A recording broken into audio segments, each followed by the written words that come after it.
Alhamdulillahilladzi arsala rasulahu bil huda wa dinil haq liyudhhirahu 'alad dini kullihi walau karihal musyrikun. Asyhadu an la ilaha illallah wahdahu la syarika lah wa asyhadu anna Muhammadan 'abduhu wa rasuluh.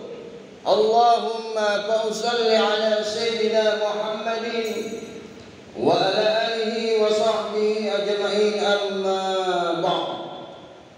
Fa ya ibadallah ittaqullah, usikum wa iyaya bittaqwallah, faqad fazal muttaqun. Faqala Allah ta'ala fil Qur'anil Karim, a'udzu billahi minasy syaithanir rajim, bismillahirrahmanirrahim. Wa ma khalaqtul jinna wal insa illa liya'budun. Shadaqallahul azim.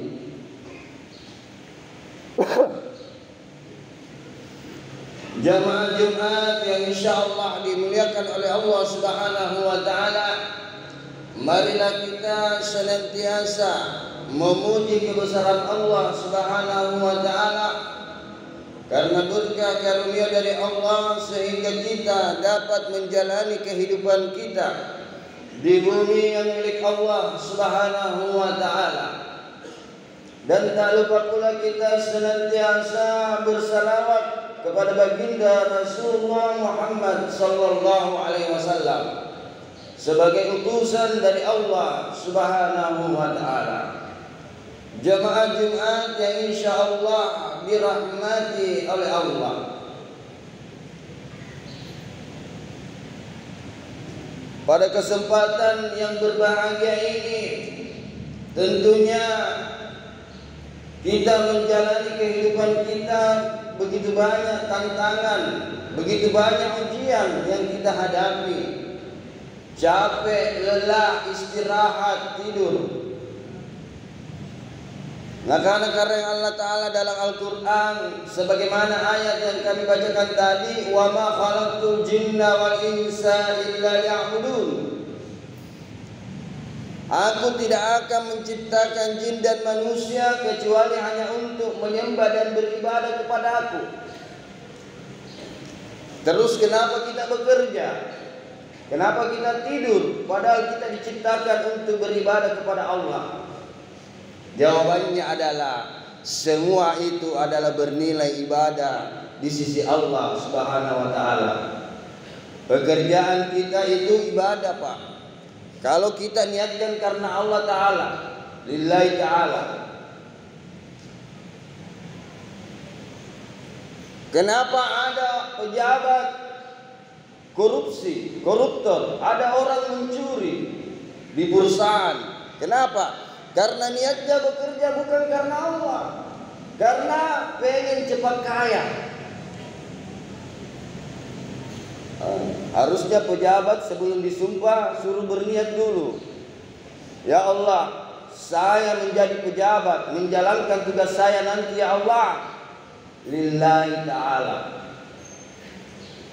Itu dari niat pertama.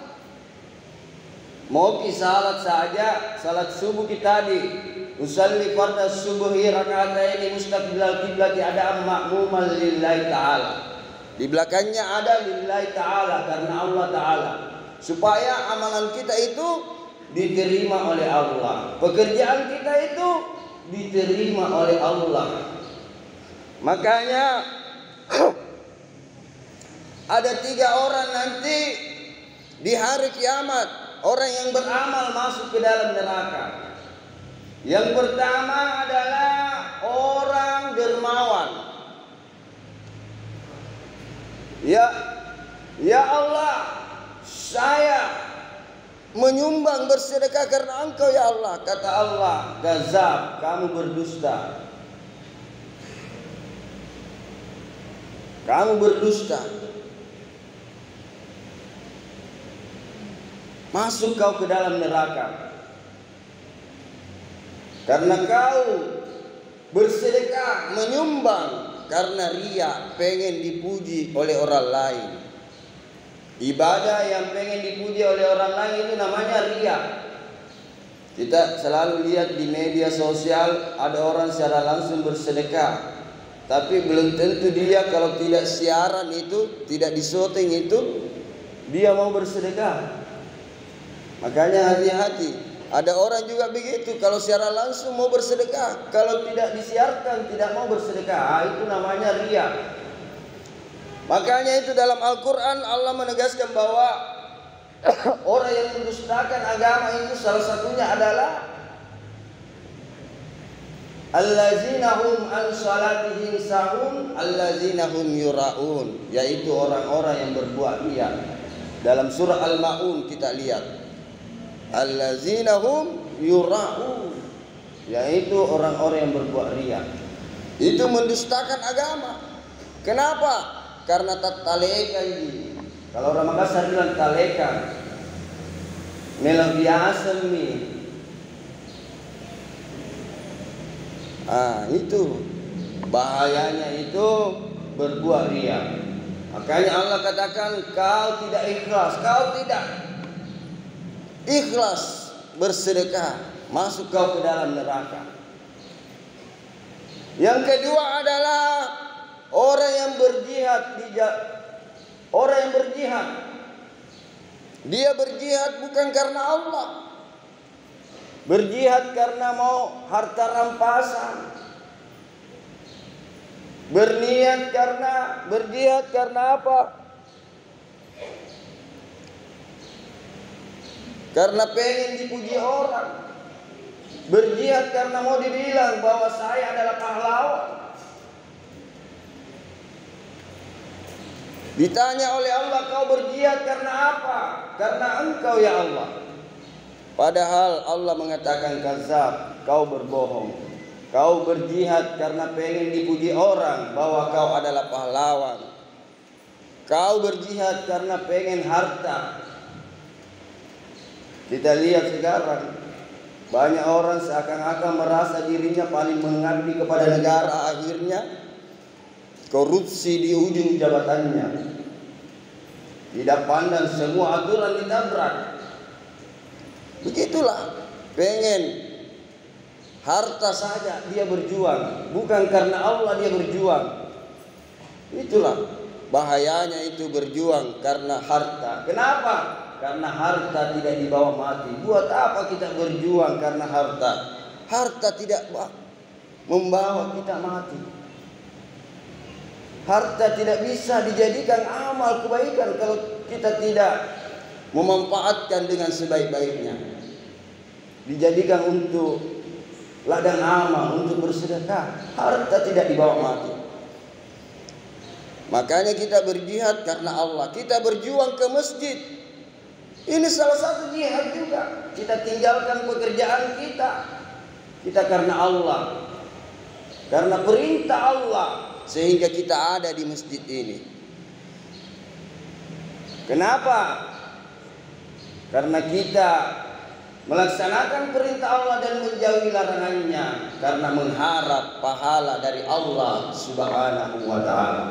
Yang ketiga adalah orang yang mengajarkan Al-Quran dan mengajarkannya. Ini biasa ada orang karena harta juga, karena pengen dipuji. Ya Allah, saya ngajar orang, saya berceramah, berpidato karena Engkau ya Allah. Kata Allah tidak. Kazab, kau berbohong. Kau mengajar orang Al-Quran karena harta, karena pengen dipuji orang bahwa kau adalah orang yang hebat.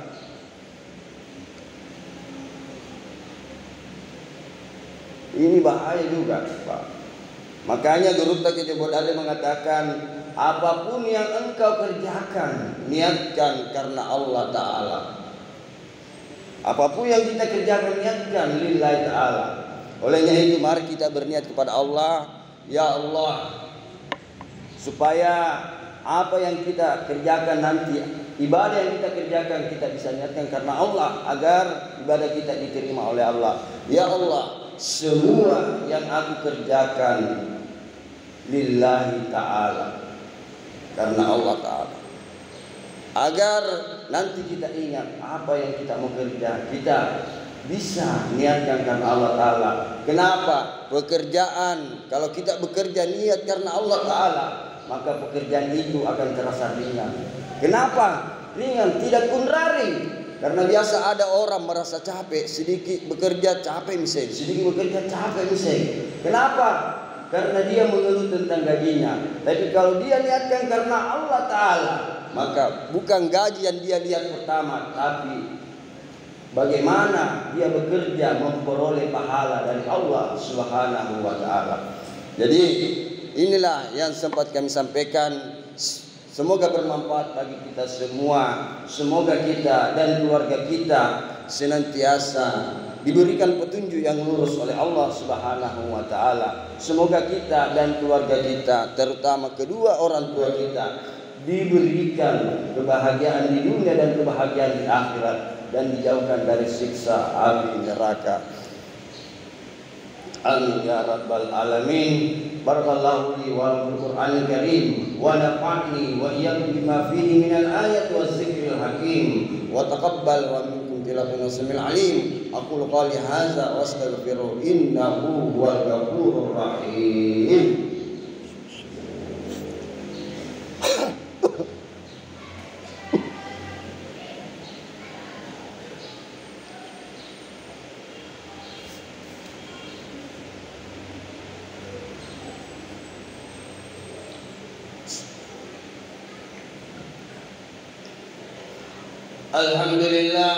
Alhamdulillahi rabbil alamin ala kulli halin wa ni'matin. Asyhadu an la ilaha illallah wa asyhadu anna Muhammadan abduhu wa rasuluh. Allahumma shalli ala sayyidina Muhammadin wa ala alihi wa sahbihi ajmain. Amma ba'd, fa ya ibadallah ittaqullah usikum wa iyaya bittaqwallah wa qad fazal muttaqun.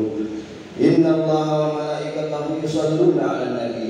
Ya ayyuhalladzina amanu shallu alaihi wa sallimu taslima. Allahumma shalli ala Muhammad wa ala ali Muhammad kama shallaita ala Ibrahim wa ala ali Ibrahim wa barik ala Muhammad wa ala ali Muhammad kama barakta ala Ibrahim wa ala ali Ibrahim fil alamin innaka Hamidum Majid.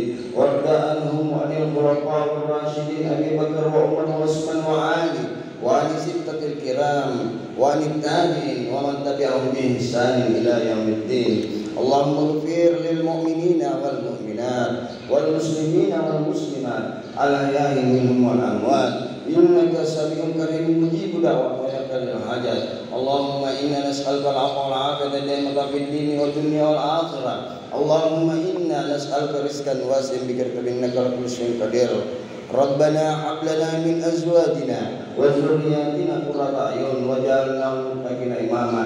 ربنا هب لنا من الصالحين. ربنا زدنا علما وارزقنا فهما. ربنا لا تزغ قلوبنا بعد إذ هديتنا وهب لنا من لدنك رحمة إنك أنت الوهاب. ربنا آتنا في الدنيا حسنة وفي الآخرة حسنة وقنا عذاب النار. عباد الله إن الله يأمر بالعدل والإحسان وإيتاء ذي القربى وينهى عن الفحشاء والمنكر والبغي يعظكم لعلكم تذكرون فاذكروا الله العظيم يذكركم ولا نعمه يزدكم ولذكر الله أكبر والله يعلم ما تصنعون. أقيموا الصلاة.